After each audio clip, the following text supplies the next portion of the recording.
सुबह सुबह का समय था और रोशनी रसोई में सारा काम संभाल रही थी। खाना बनाने के बाद वो खुद से कहती है, चलो रोशनी, सब लोगों के लिए खाना बनाकर तो तैयार कर दिया। आप जल्दी से जाकर दोनों बच्चों को उठाकर तैयार कर देती हूँ, वरना उन्हें स्कूल जाने में देरी हो जाएगी और बेकार में उनके पापा मुझ पर गुस्सा करेंगे। ऐसा बोलकर रोशनी तुरंत अपने कमरे में जाती है और अपने दोनों बच्चों वैभव और खुशी को उठाकर स्कूल जाने के लिए तैयार करने लगती है। तभी खुशी उससे कहती है, मम्मी आज तो हमारी छुट्टी कर दो ना, आज हमारा स्कूल जाने का बिल्कुल भी मन नहीं कर रहा। हाँ मम्मी, मेरा भी स्कूल जाने का बिल्कुल मन नहीं है, और वैसे भी आज सैटरडे है, कल तो छुट्टी है, मंडे से स्कूल जाएंगे। बस बस, तुमने अपनी माँ को देखा ना कितनी मेहनत करते हुए, ऐसे ही तुम लोगों को भी मेहनत करनी है। अब जल्दी से बिना बहाने बनाए तैयार हो जाओ, मैं तुम लोगों के लिए टेबल पर नाश्ता लगा रही हूँ, तुम्हारे पापा कब से बैठे इंतजार कर रहे हैं। ओके मम्मा। दोनों बच्चे भी जाकर सभी लोगों के साथ खाना खाने के लिए बैठ जाते हैं। रोशनी तुरंत भागते हुए रसोई में जाती है और सब लोगों के लिए नाश्ता लगाने लगती है। तभी जल्दबाजी में उसके हाथ से थोड़ी सी चाय गिर जाती है और वो परेशान होकर कहती है, इतना बड़ा परिवार है पर अकेले मुझे सब संभालना है। दे बच्चे भी शादी करने को तैयार नहीं, ननद जी के बहाने खत्म नहीं होते, काम करने लगती तो चक्कर आने लगते हैं। क्या करूं मैं इस परिवार का। रोशनी गुस्से में ये बड़बड़ाहट करती है। उसके बाद सब लोगों के लिए नाश्ता लगाकर वहीं पास में खड़ी हो जाती है।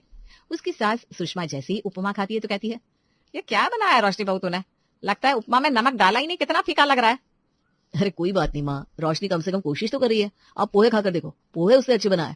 प्रशांत ये बोलते हैं और पास में खड़ी रोशनी को आंख मारते हैं, जैसे ये बता रहे हो कि उन्होंने सारी बात संभाल ली है। लेकिन रोशनी मन ही मन सोचने लगती है, माँ जी को बोल रहे कि मैंने ठीक ठाक पोहे बनाए, ये भी तो बोल सकते थे कि बहुत अच्छे बने, लेकिन नहीं, आखिर अपनी माँ पर ही गए।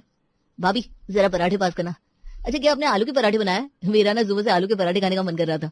रोशनी दीपक को पराठे पास कर देती है। वहीं उसकी ननद नेहा चुपचाप पराठे खाती रहती है और उसके बाद कॉलेज के लिए निकल जाती है। धीरे धीरे घर के बाकी लोग भी अपने अपने काम के लिए चले जाते हैं। रोशनी झूठे बर्तन उठाते हुए खुद से कहती है, सारे घर का काम मुझे ही करना पड़ता है, किसी को इतना भी नहीं लगता कि कम से कम मेरी थोड़ी मदद ही करवा दे।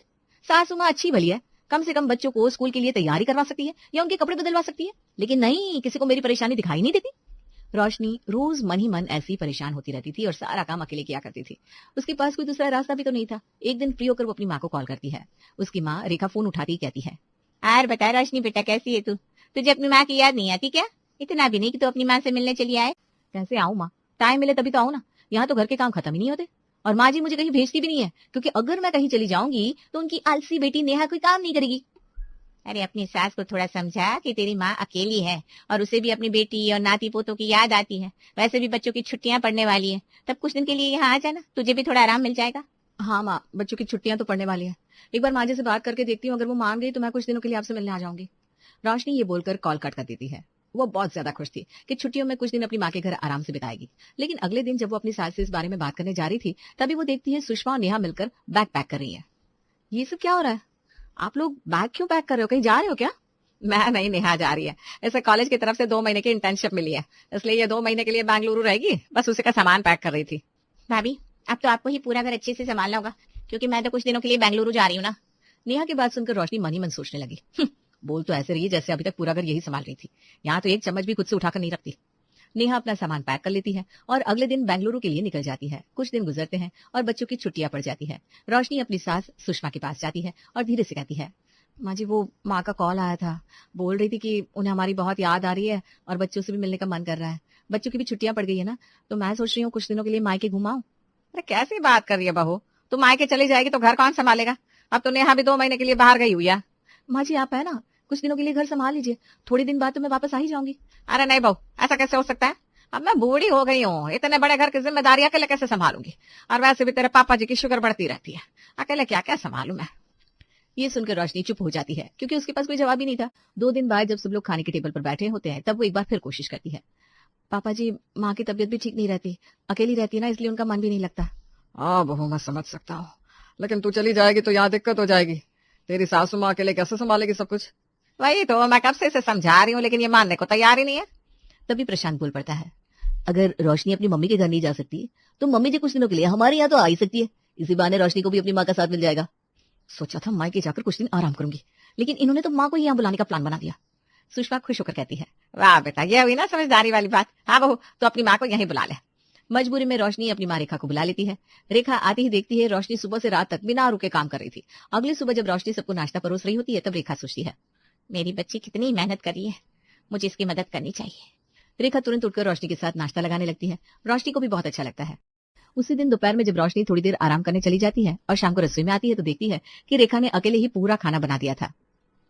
अरे माँ, आपने सारा खाना बना दिया? हाँ बेटा, मैंने सोचा तेरी थोड़ी मदद हो जाएगी, सुबह से तुझे भागते दौड़ते देख रही हूँ। सही है, कम से कम माँ के आने से मेरा थोड़ा काम तो हल्का हुआ। अब ऐसा ही होने लगा। कभी रेखा सब्जी काट देती, कभी बच्चों को संभाल लेती, कभी खाना बना देती। धीरे धीरे रोशनी को अपनी माँ की मदद की आदत पड़ गई। एक सुबह जब रेखा देर से उठी तो रोशनी उसके कमरे में जाकर बोली, माँ आपकी तबीयत तो ठीक है ना? आज आपने खाना नहीं बनाया तो मुझे लगा कहीं तबीयत तो खराब नहीं होगी। अरे नहीं बेटा, बस जरा आंख देर से खुली। चल अभी तेरी मदद कर देती हूँ। रेखा फिर से रोशनी की मदद करने लगती है। अब रोशनी को लगने लगा था कि घर का काम उसकी माँ की जिम्मेदारी भी है। एक दिन उसने अपनी माँ से कहा, माँ बहुत सारे बर्तन पड़े हैं, आप बर्तन मत करना, अच्छा नहीं लगेगा। एक काम करो, आप झाड़ू लगा दो, तब तक मैं बर्तन कर देती हूँ। रेखा हैरान हो जाती है, लेकिन आखिर वो अपनी बेटी से क्या ही कह सकती थी। वो खुद ही झाड़ू लगाने के लिए चली जाती है। अब रोशनी भी थोड़ा देर से उठा करती थी ताकि रेखा खुद ही सारे काम करते। धीरे धीरे ये रोज की आदत बन गई थी। रेखा सुबह उठकर झाड़ू पोछा करती, नाश्ता बनाती, बच्चों को तैयार करवाती और फिर रसोई का बाकी काम भी संभालती। वहीं रोशनी अब पहले की तरह भाग दौड़ नहीं करती थी। उसे लगने लगा था कि माँ घर पर है ना, तो थोड़ा आराम कर लेना चाहिए। एक दिन जब सब लोग साथ में चाय पर बैठे हुए थे तब सुषमा कहती है, बहन जी, वैसे आपको आए हुए हफ्ता हो गया लेकिन पता ही नहीं चला। अच्छा है ना माँ जी, और माँ का मन भी यहाँ लगा रहता है, घर पर तो वो अकेली रहती है। वैसे भी माँ खुद ही काम में हाथ बटा देती है तो मुझे भी थोड़ा सहारा मिल जाता है। थोड़ा सहारा? जब से इस घर में आई हूँ तब से ज्यादातर काम तो मैं ही कर रही हूँ, और ऊपर से रोशनी की सास भी मुझे इनडायरेक्टली एहसास दिला रही है कि मुझे यहाँ आए काफी दिन हो गए हैं। रेखा को ये सब सुनकर बहुत बुरा लगता है। उसे पहली बार एहसास होता है कि शायद अब वो अपनी बेटी के घर मेहमान कम और काम करने वाली ज्यादा बन गई है। रात के समय जब रोशनी अपने कमरे में बैठी हुई बाल संवार रही थी तभी रेखा वहां आई और बोली, रोशनी मैं सोच रही हूँ कल वापस अपने घर चली जाती हूँ। बच्चों से भी मिल लिया और तेरे साथ भी समय गुजार लिया, अब मुझे भी जाकर अपना घर संभालना चाहिए। अरे अगर माँ चली जाएगी तो फिर से मुझे सारा काम अकेले करना पड़ेगा। माँ के आने से कितना आराम हो गया है। अभी तो बहुत सारे कपड़े भी पड़े हैं और बच्चों के स्कूल का भी काम है। नहीं नहीं, अभी माँ को नहीं जाने दे सकती। रोशनी ने ये सब कुछ मन में सोचा और फिर अपनी माँ से बोली, नहीं माँ, आप चली जाओगी तो घर बिल्कुल सुना सुना लगेगा, और वैसे भी बच्चे भी तो आपसे कितना प्यार करते हैं। आप अभी नहीं जा सकती, कुछ दिन और रुक जाओ ना। कितना प्यार करती है मेरी बेटी मुझे, चाहती नहीं कि मैं जाऊं, और मैं बेकार में पता नहीं क्या क्या सोच रही थी। रेखा अपनी बेटी की बात सुनकर पिघल जाती है और मुस्कुराते हुए कहती है, ठीक है रोशनी बेटा, अगर तू चाहती है तो मैं कुछ दिन और रुक जाती हूँ।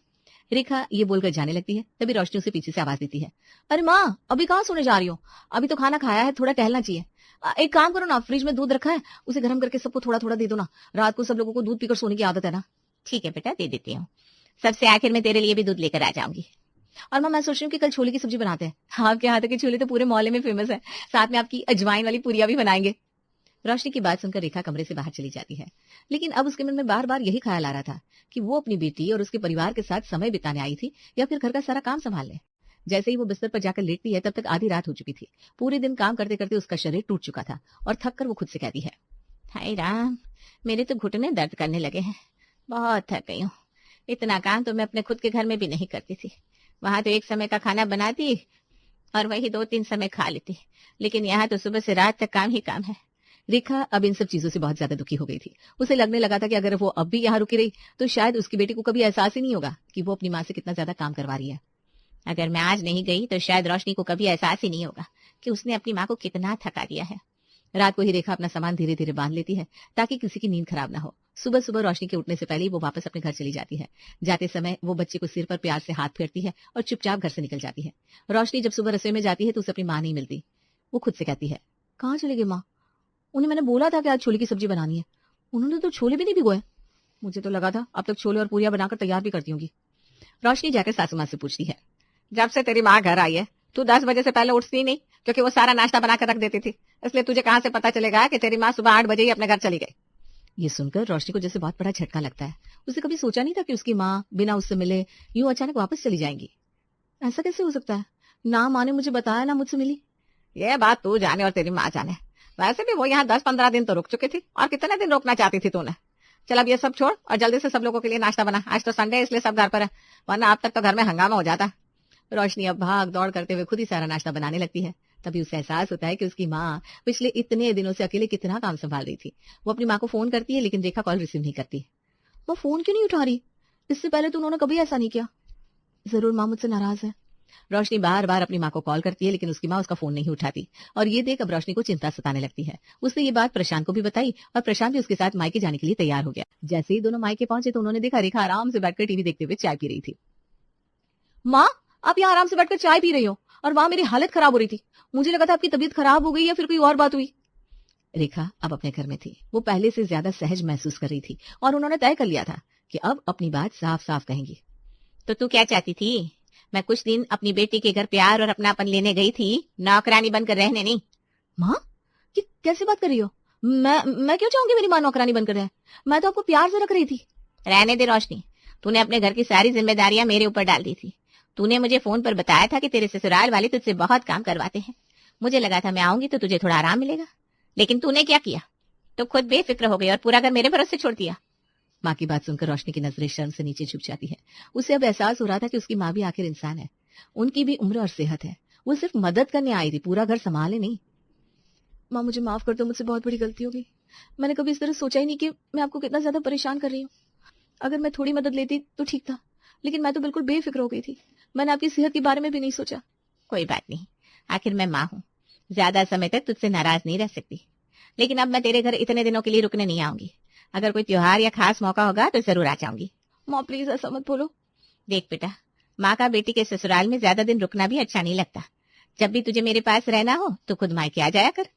रोशनी अब अपनी गलती पूरी तरह समझ चुकी थी। ठीक है माँ, मुझे माफ कर देना। शायद मैं समझ ही नहीं पाई कि मुझे क्या करना चाहिए। एक बेटी हो ना, जब भी अपनी माँ को देखती हूँ तो मेरा बचपन वापस आ जाता है। इसलिए मैं भूल गई थी कि अब आप पहले जैसे नहीं रही, आपको भी आराम की जरूरत है। रोशनी अपनी माँ से माफी मांगती है, जिसके बाद वो प्रशांत के साथ वापस घर आ जाती है। जैसे ही नेहा 2 महीने की इंटर्नशिप पूरी करके वापस मायके आती है तो रोशनी अपने बच्चों के साथ कुछ दिनों के लिए अपने मायके चली जाती है। इस बार रेखा भी अपनी बेटी और नाती नातिन के साथ बहुत खुश होती है। लेकिन अब रोशनी पहले जैसी नहीं रही थी। वो अपनी माँ को अकेले कोई काम नहीं करने देती थी, बल्कि कभी खुद रसोई संभालती तो कभी बच्चों से छोटे मोटे काम करवाती। अब उसे समझ में आ गया था कि माँ का प्यार कभी बोझ नहीं बनना चाहिए। रेखा भी अपनी बेटी में आया ये बदलाव देखकर बहुत खुश होती है।